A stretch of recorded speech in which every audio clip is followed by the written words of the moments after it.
বাংলাদেশ ছেড়ে চলে যাচ্ছি একেবারে। খারাপ এটাই লাগে শেষ যাত্রা। যখন আর কখনোই হয়তো আর আসা হবে না। আপনজনদের ২০ জন্য বছর বয়সে নিজের পরিবারের বিদেশে জন্য কষ্ট করে এবং নিজের ভবিষ্যৎ সুন্দর মাথার করার ঘাম জন্য পায়ে ফেলে জার্মানিতে পাড়ি টাকা জমিয়েছিলাম। ইনকাম করে আজ দেশে থেকে ঠিক পাঠায়। ১৫ বছর আগে ঢাকায় দুটি ফ্ল্যাট কিনেছিলাম আমার নিজের টাকায়।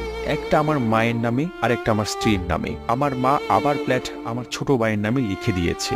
দেশে আসার পর আমার ছোট ভাইয়ের ফ্ল্যাটে আমার জায়গা নেই। তাকে আমার টাকা দিয়ে পড়াশোনা করিয়েছি। সে এখন ভালো জব করছে। আর আমার স্ত্রী আমার কেনা টাকা দিয়ে ফ্ল্যাটে আমাকে ঢুকতে দেয়নি। আমাকে দরজা থেকে কুকুরের মতো তাড়িয়ে দিয়েছে। সে আমাকে তালাক দিয়েছে। বিদেশে ঠিক বিনা টাকা কারণে বলা পাঠিয়ে যাবে না। সে অন্য আরেকজনের সঙ্গে সেই সম্পর্ক টাকা দিয়ে জড়িয়েছে। বাড়ি গাড়ি করার বাংলাদেশে পরে ২০ দিনের মতো যখন হোটেলে দেশে ছিলাম। আসি আর আপন মানুষের তখন প্রতারণাগুলো মুখ আমাকে বুঝে যখন সহ্য অবহেলা করে টাকার কাছে তখনই খারাপ সবকিছু লাগে। অসহায়। নিজের কি রক্তের করলাম বেইমানি, এত? তার উপরে নিজের কার আপন জন্য কি স্ত্রীর করলাম? বেইমানি সবকিছু পরে আমাকে বুক বিপর্যস্ত ভরা করে ব্যথা নিয়ে ফেলেছে। মেন্টালি ভেঙে আবার টুকরো টুকরো করে ফেলেছে। যে বিদেশে চলে মানুষগুলোর যেতে জন্য হয়। জীবনে এতগুলো বছর নষ্ট করলাম, বিদেশে থেকে এত কিছু করলাম, সেই মানুষগুলো আমাকে টিস্যু পেপারের মতো ব্যবহার করে ছুঁড়ে ফেলে দিয়েছে। এমনটাই হওয়ার ছিল। এটাই হয়তো ভাগ্যের লেখা। আমি অনেক কষ্ট পেয়েছি, অনেক কিছু শিখেছি। তার মানে এই না আমি শেষ হয়ে গেছি, আমি নিঃস্ব হয়ে গিয়েছি।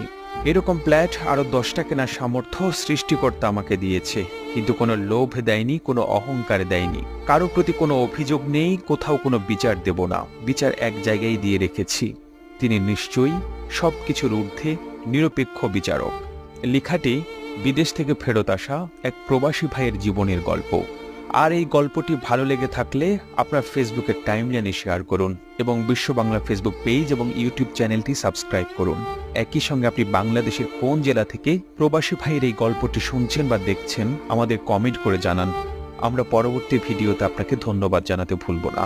আর এতক্ষণ বিশ্ব বাংলার সাথে থাকার জন্য অসংখ্য ধন্যবাদ।